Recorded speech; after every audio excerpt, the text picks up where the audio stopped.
Me siento muy contento de saludarles en el estudio de la Palabra de Dios que vamos a hacer en este día. Este día no nos acompañará nuestro pastor Dani Perla por sus múltiples ocupaciones, pero ya el día de mañana, con la ayuda de Dios, estará con nosotros para que podamos reflexionar sobre este tema, que es un tema impresionante. Recuerden que estamos en la quinta lección de nuestro folleto sobre el amor y la justicia de Dios, y esta quinta lección se titula La ira del amor divino. Y justamente hemos estado desmontando ya algunos mitos que se nos han colado en nuestro aparato conceptual y que nos ha dicho el Dios del Antiguo Testamento es diferente del Dios del Nuevo, la ira y el amor no pueden estar juntos. Y yo sé que todavía tenemos esos problemas. Incluso de repente uno puede leer algún comentario que dice, la ira es mala. Claro, la ira es mala cuando está mal enfocada, pero estamos aprendiendo que hay una ira justa, que tal vez la palabra ira nos cause problemas. Bueno, entonces vamos a hablar de indignación. Hay una indignación correcta y justa. El mismo Señor Jesús la presentó. Y cuando nosotros vemos una injusticia, debería en nosotros despertar una justa indignación, cuando es una injusticia. Ahora, el tema para este día es, Dios no se complace en afligir. Así que vamos a orar pidiendo la dirección de nuestro Padre Celestial para aprender un poquito más sobre su carácter, que es perfecto y justo. Gracias, Padre bondadoso, por lo que hemos aprendido. Las lecciones que tú nos das sobre tu carácter en tu palabra, a veces nos ha costado aprenderlas porque hay mucho a nuestro alrededor que nos ha vendido una falsa idea de quién eres tú. Perdónanos cuando hacemos caso a esas voces. Ayúdanos con tu Espíritu a escuchar tu palabra para conocerte mejor en el nombre de Jesús. Amén. Quiero solamente recordar un concepto que ya nuestro pastor Dani Perla nos ha dicho. Y es un concepto fundamental para esta semana. Él lo ha repetido y yo también quiero repetirlo porque si entendemos ese concepto fundamental, vamos a estudiar esta semana y vamos a terminar de estudiar esta semana, quiero decir, sin ningún problema. Y el concepto es que la ira no es un atributo esencial del carácter de Dios, como es el amor. La Biblia dice que Dios es amor. Ese es su carácter esencial, esa es la esencia de Dios.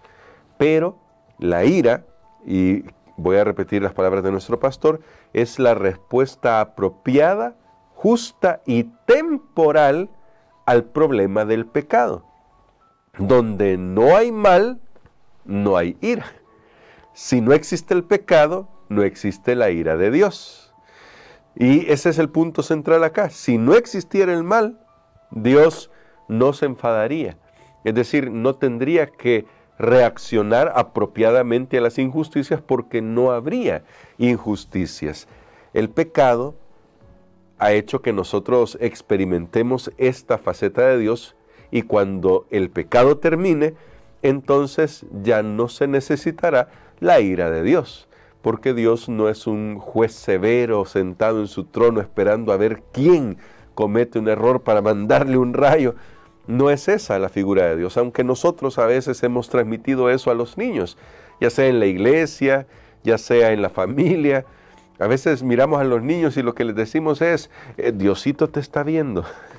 Hasta hacemos supuestamente ese diminutivo para tratar de suavizar las cosas, pero lo que le estamos diciendo al niño es, si no te portas bien, te va a castigar Dios. Y caricaturizamos el carácter de Dios.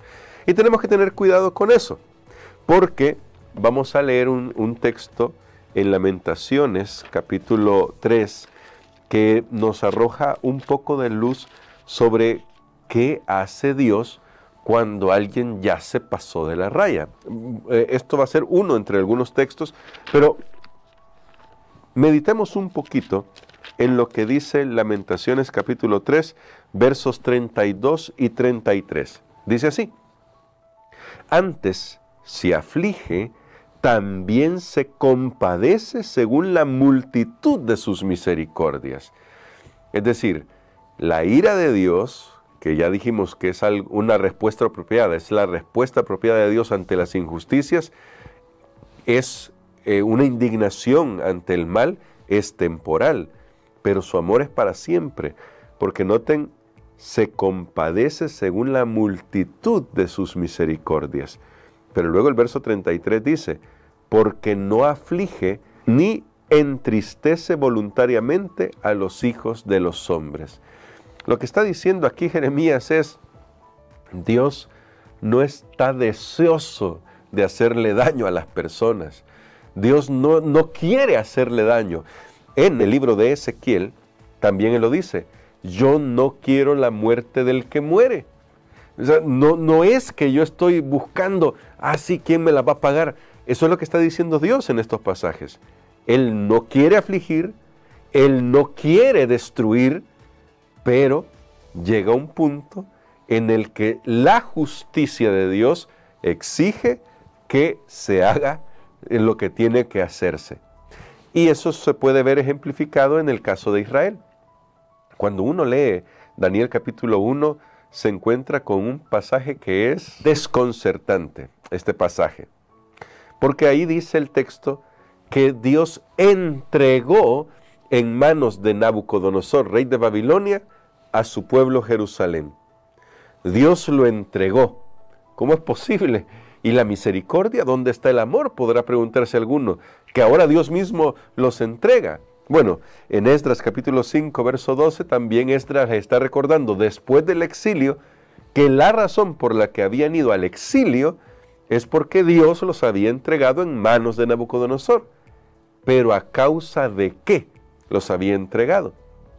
Y cuando uno lee la historia de Israel como un todo y luego de Judá como las dos tribus del sur, uno se da cuenta que Dios vez tras vez tras vez envió sus mensajes de advertencia, trató de ayudarle a su pueblo a través de la obra de los profetas para que se arrepintieran.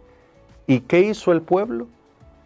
Vez tras vez tras vez se rebeló. El mismo Señor Jesús se lo dice a los líderes de su pueblo, que les envió todos los profetas, todos los mensajeros, y no quisieron escuchar. Incluso hasta le quitaron la vida a estos mensajeros. Qué triste, ¿no?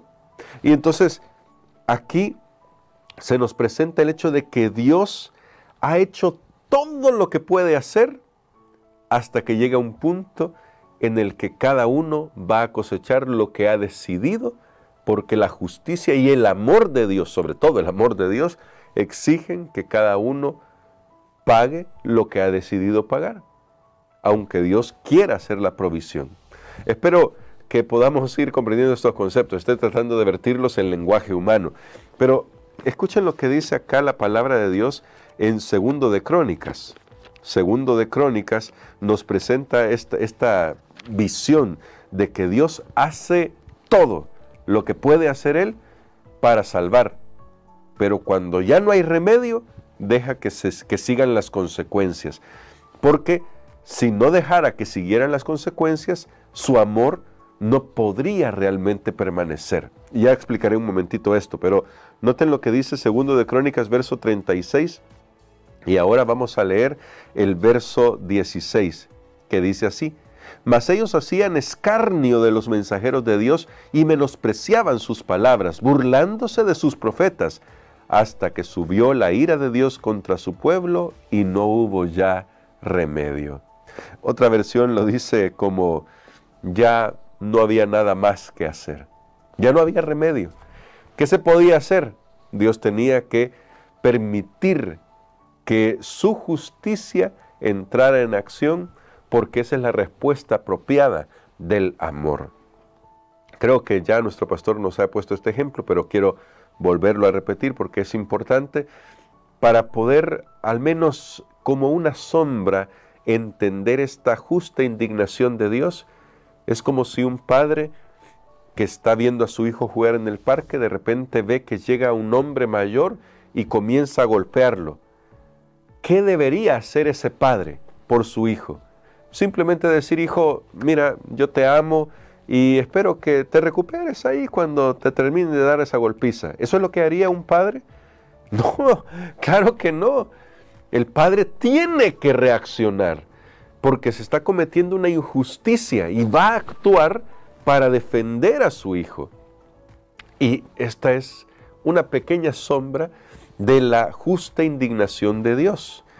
No es que Dios se complace en dañar, en destruir, sino que simplemente permite que se coseche lo que se ha sembrado.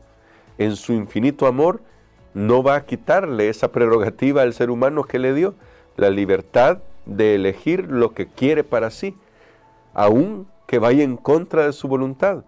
Pero también aquí vemos un principio.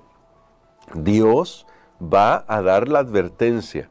Dios va a dar la advertencia. Y lo hizo con el pueblo de Israel. Vez tras vez les dijo cuál sería el resultado de que siguieran en su actitud obstinada de rebelión. Y finalmente el resultado llegó.